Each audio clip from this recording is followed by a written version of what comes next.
تو نداری پول بدی؟ خود توی که پول نداری یه گوشه بشی باش باش این بر بشی. من نشستم گو نکو بشی ای بر قول ندی گو نکو بشی سر جاد دیگه. انگار پاکستان مال خودت تو اینجا آمدی مسافر هستی برادر. مسافر نه که دست زیر شما بشم.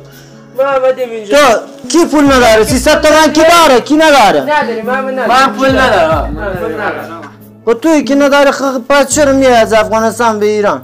خب تو چکار به ایران داری؟ تو پول نداری. یعنی چی نداری؟ مگه میشه میگه ندارم؟ بگو برادر زنگ بزن خودت هم قبل صاحب کارتون زنگ بزن یا گلبدین زنگ بزن برش بگو.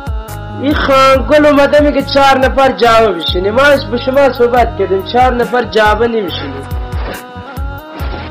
به ما گفته به من بگفته یه نفر جواب میشینه. حالا میگه یه نفر 300 پول میگیره. من 300 نداریم. حالا اینجا گروگان گرفته خوابگاه پاکستانه. این خانگل اینجا باشه خب بله من زنگ داره خدیقت زنم. الو گلبدین خوبی براسک برادر مسافرهای تو 5 نفر رسیده چای هم خورده نانش هم خورده آماده هستن. خب بار میکنیم سمت شیراز. تو اتوبوس میخوام بارش کنیم تو جاسازی. دیشب 6 نفر تان بودون رسیدن تهران خوابگان. نفر 12 میلیون باید کارت کنی. 6 نفر